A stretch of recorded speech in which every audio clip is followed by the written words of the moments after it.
Halo dan selamat bergabung. Pernah gak sih Anda merasa kalau cara seseorang bicara itu kadang lebih nempel gitu ketimbang apa yang diomongin? Iya, betul. Suara kita itu punya kekuatan loh, bisa bikin orang nyimak banget atau malah ya bikin ngantuk. Bener kan? Benar sekali.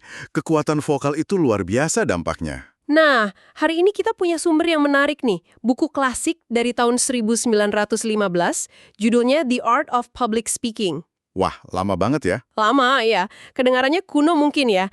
Tapi jangan salah, prinsip-prinsip soal komunikasi lisan di dalamnya, terutama soal memaksimalkan suara kita, itu ternyata masih oke banget loh sampai sekarang. Masih relevan ya berarti?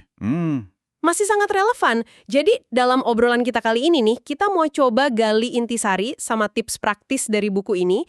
Fokusnya gimana sih cara pakai suara kita biar lebih efektif gitu. Oke. Tujuannya ya biar Anda punya senjata baru lah buat nambah variasi, nambah kejelasan vokal, biar pesannya lebih hidup, lebih kena. Oke deh, mari kita mulai telusuri bareng-bareng ya. Siap. Hal pertama nih, yang digarisbawahi banget di buku ini, itu jebakan monoton. Monoton. Iya, kalau kita ngomong nadanya datar terus, itu kayak kita secara nggak sadar bilang ini loh batasan gue. Mm-mm. Penulisnya bahkan bikin analogi kayak pemutar musik Victrola zaman dulu itu, yang lagunya ya cuma itu-itu aja, 3 doang. Oh, yang piringan hitam itu ya? Iya, betul. Akibatnya apa? Pendengar jadi bingung, mana ide penting, mana yang cuma pelengkap.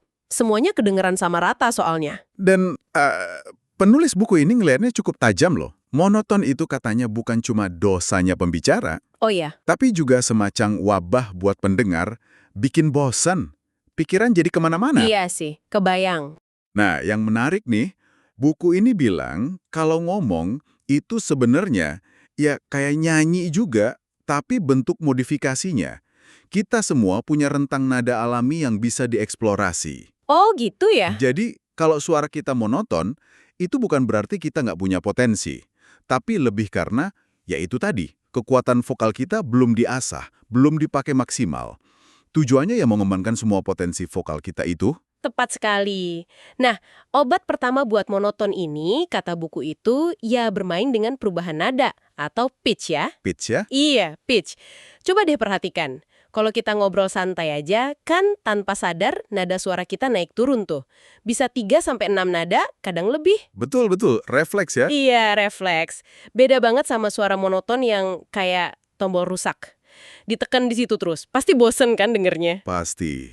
Dan perubahan nada ini bukan cuma pemanis loh ya. Bukan ya? Buku ini nekankan gimana perubahan nada yang tiba-tiba dan signifikan itu bisa jadi alat penekanan yang kuat banget. Prinsip kontras jadi penting di sini. Kontras, oke? Ada analogi bagus nih. Suara meriam pasti kedengeran lebih dahsyat di gurun Sahara yang sepi dibanding di tengah kota Chicago yang rame. Masuk akal. Kontras itu bikin sesuatu jadi nonjol. Ada contohnya juga, seorang pengkhotbah terkenal zaman itu, Dr. Newell Dwight Hillis. Dia jago banget pakai perubahan nada mendadak pas ngasih pertanyaan penting di khutbahnya. Efeknya gimana tuh? Efeknya, audiens langsung ngerasain bobot pertanyaannya. Serius gitu. Jadi, kalau kita lihat gambaran besarnya, perubahan nada ini kayak lampu sorot lah. Cara cepat buat ngarahin fokus pendengar ke poin yang paling penting. Oke, lampu sorot ya. Menarik. Lanjut ke alat kedua. Perubahan kecepatan bicara atau tempo. Tempo. Ini juga penting. Penting banget buat jaga dinamika. Penulisnya ngutip penyair Robert Burns yang bilang pembicara hebat itu kadang bisa tenang, pelan, tapi di momen lain bisa menggebu-gebu, cepat. Iya, variasi ya. Variasi tempo ini yang bikin pendengar tetap bangun, tetap tertarik. Coba bayangin kalau dengerin orang ngomong kecepatannya sama terus sejam penuh. Bisa ketiduran kita. Hehehe, iya bener. Bisa bosan banget. Dan sama kayak nada tadi, perubahan tempo yang mendadak juga bisa kasih efek dramatis yang, wah, luar biasa buat penekanan. Oh ya, contohnya? Buku ini kasih contoh dari panggung teater. Bayangin aktor ngomong bagian awal kalimatnya pelan banget, penuh makna gitu. Terus tiba-tiba, bagian berikutnya meluncur cepet banget, penuh gejolak. Pas lawan main yang ngeluarin pistol. Wah, kebayang sih tegangnya. Nah, kontras tempo yang tajam ini bikin momennya jadi nempel banget di kepala penonton. Sampai dialognya bisa diingat berbulan-bulan katanya. Ini bukti kalau tempo itu bisa ngukir kesan. Tapi ada catatan penting nih dari penulisnya. Apa tuh? Perubahan tempo, apalagi yang karena emosi, itu harus pas sama isi pesannya. Jangan sampai kita kedengeran heboh banget pas ngomongin hal sepele. Oh iya, harus proporsional ya. Betul, nanti malah aneh, terkesan lebay. Terus, perlu diingat juga ada jenis tulisan atau materi yang emang lebih cocok dibawain pakai tempo tertentu. Contohnya, Kayak puisi tentang anak kecil yang ceria, Barefoot Boy, karya Whittier yang disebut di buku, ya lebih pas dibawain dengan tempo lincah, ringan. Jangan lambat, suram gitu. oke. Masuk akal, harus sesuai konteksnya ya. Harus sesuai.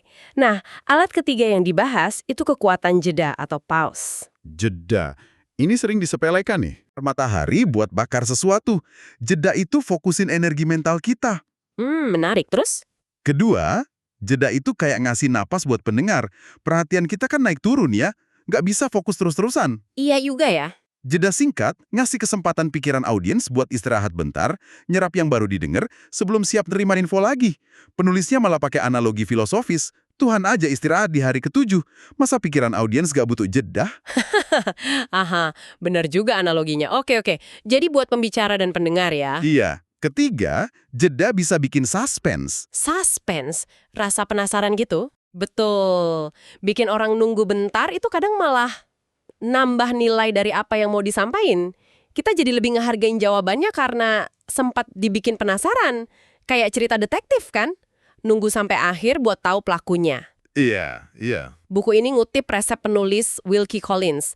Bikin mereka tertawa, bikin mereka nangis, bikin mereka menunggu. Nunggu itu bumbu komunikasi. Ada contoh Dwight L. Moody yang sering pakai jeda buat bangun antisipasi. Oke. Dan fungsi keempat, ini juga penting banget kayaknya. Jeda itu ngasih waktu biar ide bisa meresap. Nah, itu dia. Meresap. Gagasan besar atau konsep yang agak rumit kan butuh waktu ya buat dicerna. Buku ini kasih beberapa analogi bagus, kayak air hujan gerimis yang nyerap pelan ke tanah. Beda sama hujan deras yang langsung ngalir aja. Atau kayak ngerendam baju kotor biar nodanya hilang pelan-pelan. Ide itu perlu waktu buat bekerja di pikiran pendengar. Betul. Nah, bagian jeda ini emang dibahas lumayan panjang ya di bukunya karena fungsinya banyak. Tapi ada peringatan penting juga. Apa tuh? Jangan pakai jeda keseringan atau kelamaan. Nanti alur bicaranya jadi kerasa berat, patah-patah gitu. Ah iya, bisa ganggu flow ya jadinya. Bisa banget. Dan yang paling penting nih, perlu diingat. Jeda sehebat apapun nggak akan bisa nyulap ide yang biasa aja jadi luar biasa. Maksudnya? Penulisnya pakai analogi yang lucu. Jeda itu ibarat kereta kuda pacu yang keren, tapi kalau yang ditarik cuma keledai, ya nggak bakal keren juga kan? Oke, paham. Jadi jeda itu buat ide yang memang udah bagus ya? Iya, jeda itu harus dipakai strategis buat ngebungkus atau nekenin pemikiran yang emang berharga. Ada contoh lucu di buku soal pidato tentang air terjun Niagara 147 kaki, jedanya salah tempat malah jadi bahan ketawaan. Waduh. Ini kan jadi pertanyaan penting ya, kapan sih waktu yang pas buat jeda? Saran dari buku ini, taruh jeda pas sebelum atau sesudah ide kunci yang emang layak disorot. Oke, dicatat. Jeda di sekitar ide penting. Lanjut ya, alat keempat, kekuatan dan keyakinan atau force. Force. Kekuatan. Ini menarik karena bukan cuma soal volume suara kita keras atau enggak, tapi lebih ke semangat, energi, keyakinan yang keluar pas kita ngomong. Oh, jadi bukan cuma teriak-teriak ya? Bukan. Buku ini tegas banget nyaranin buat hindari kalimat yang kedengeran ragu kayak, menurut pendapat saya kira, mungkin. Kenapa tuh? Karena frasa kayak gitu dianggap ngelemahin dampak pesan kita. Banget. Benar sekali. Penulisnya bahkan nyinggung gimana Yesus di Alkitab itu digambarkan ngajar sebagai orang yang berkuasa. Beda sama ahli Taurat yang cuma ngutip-ngutip. Pesannya gini, audiens itu cenderung gak akan tergugah sama sesuatu yang kita sampaikan pakai nada ragu atau sekedar kayaknya bener nih buat saya. Kalau kita yakin, ya sampaikan keyakinan itu sebagai kebenaran yang pasti, gak usah ragu. Wow, tegas juga ya. Iya, analoginya juga kuat. Kayak ketegasan tangan besi Cromwell atau nada ultimatum. Jelas, tegas, nggak abu-abu. Intinya, kalau kita sendiri nggak yakin, gimana mau yakinin orang lain? Kalau nggak bisa ngomong yakin, mending diem aja, katanya. Wow. Penulisnya juga ngaitin ini sama semangat zaman pas buku itu ditulis. Awal abad 20 kan lagi dinamis banget ya. Iya, era perubahan. Dikatain itu bukan zaman air mawar yang lembut, pidato yang suam-suam kuku, yang ragu-ragu, itu dianggap gak bakal mempan di era yang diibaratkan kayak era Palu, Godam, dan kereta ekspres. Serba cepat, kuat, butuh gebrakan. Jadi butuh energi yang kuat juga ya dalam penyampaian? Betul. Ada analogi lain, senapan angin mungkin cuma bikin kaca geter, tapi butuh senapan beneran buat nembus kaca tebel. Pesan kuat butuh penyampaian yang kuat, dan yakin juga. Oke. Jadi force orations itu soal keyakinan dan energi ya? Iya. Terakhir nih, alat kelima. Kejelasan atau enunciation. Enunciation. Artikulasi ya? Betul. Ini soal ngomong yang jelas, mastiin tiap kata kedengeran sama pendengar. Buku ini ngutip dialog terkenal dari Hamlet. Ucapkanlah pidato dengan lancar di lidah. Lancar di lidah. Poin menariknya, banyak kesalahan artikulasi itu katanya bukan karena kita nggak tahu cara ngucapin yang benar. Tapi lebih sering karena kita, ya, ceroboh aja. Males, kurang peduli buat ngucapin dengan pas. Oh, jadi bukan karena nggak bisa, tapi karena nggak mau usaha ya? Seringnya gitu, kata buku ini. Buku ini kasih beberapa contoh spesifik dari bahasa Inggris waktu itu. Tapi prinsipnya sih masih relevan ya. Kayak masalah vokal yang nggak konsisten, atau kebiasaan nelen suku kata, ganti bunyi. Ada juga contoh ceroboh ngucapin konsonan, kayak Jacob buat Jacob, Seven buat Seven. Walaupun contoh bahasanya spesifik, intinya tetap sama. Nggak jelas itu seringnya karena kita kurang perhatian atau kurang usaha buat ngelafalin kata dengan benar. Iya sih, sering dengar juga ya orang ngomongnya kurang jelas gitu. Nah, solusinya gimana? Saran dari buku ini sebenarnya simpel banget, seperti sering kelewat. Biasain cek pengucapan kata yang kita ragu atau yang kerasa susah sebelum kita ngomong di depan umum. Buka kamus gitu ya? Iya, jangan malu, buka kamus atau tanya sumber lain. Dan satu tips praktis lagi, kalau nemu susunan kata atau kalimat yang emang kerasa belibet di lidah, susah diucapin jelas biarpun udah latihan, Gimana tuh? ya ubah aja. Ganti susunan kalimatnya atau pilih kata lain yang lebih gampang diucapin. Kan tujuan utamanya komunikasi efektif dan jelas, bukan maksain susunan kata ideal, tapi malah bikin kita kesandung pas ngomong. Betul juga ya, fleksibel aja berarti. Harus fleksibel. Oke, mari kita tarik benang merahnya bentar ya. Kita udah kupas 5 alat penting nih buat ngolah vokal kita dari buku The Art of Public Speaking. Mulai dari variasi nada, olah kecepatan alias tempo, pakai jeda yang strategis, nyalurin kekuatan dan keyakinan, sampai jaga kejelasan artikulasi. Banyak juga ya ternyata aspeknya. Banyak. Dan penting buat kita ingat lagi, ide inti dari awal buku ini, kalau ngomong di depan umum itu sebenarnya pengeluaran publik dari diri manusia itu sendiri.